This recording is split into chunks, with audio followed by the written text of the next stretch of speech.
As the Desmond deluge continued long into the night, the area affected widened dramatically by daylight. Carlisle this morning, where a major house-by-house rescue operation was in progress for much of the day. Elderly people, particularly at risk in houses without power, getting colder and wetter by the hour. I didn't think I'd be bothered with it, really. It's only started. I looked out this morning, there was no flooding at all. Then sitting in the house, saw the water coming up under the tiles, you know. It's quite frightening. The army has been called in here to help an operation in a city already flooded so many times before.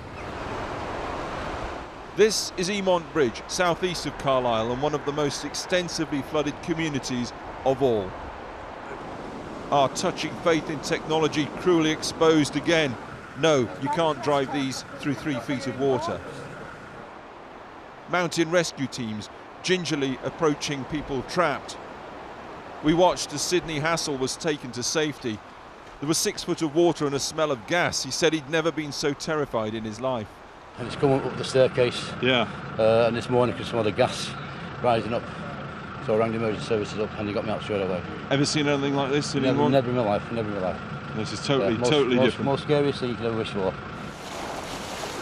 Others came out on piggybacks, smiling through it all, though she was keen for someone else, also trapped, to get to higher ground. Getting to those stranded is not straightforward. It came in just round the front, and it just gradually, within the hours, just started to raise. And then within 20 minutes, it was just pouring down this way and through.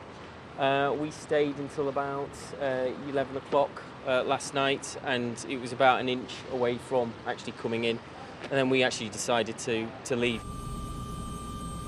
Across Cumbria, roads washed away, pulverised by the relentless rains.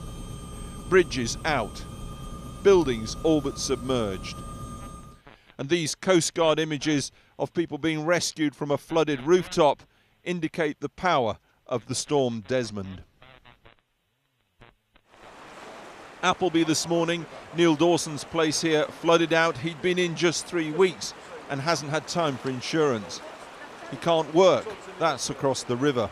Can't get to the bridge, and everywhere, local areas all flooded, so there's no way of me getting there at the minute. And in Appleby, the story you get across Cumbria, towns and villages where they'll say they've had serious floods in the last 20 years, they've had what they were told were appropriate flood defences put in, and yet again, this. The rector in Appleby with the familiar lesson. We thought we had everything in place, we were wrong. Did all the topographical surveys, we worked all the measurements out, built a flood bund last year and the year before, installed pumps this year, nearly finished paying for it, but unfortunately I'm told there is a foot of water in church this morning. Keswick last night, where new flood defences were good, but not good enough, overtopped by the torrent of the river.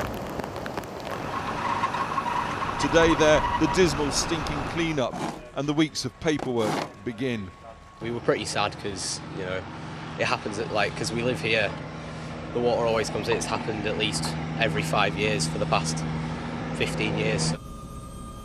New flood defences here 3 years ago after the 2009 inundation. Yes, they worked up to a point, but they didn't work well enough.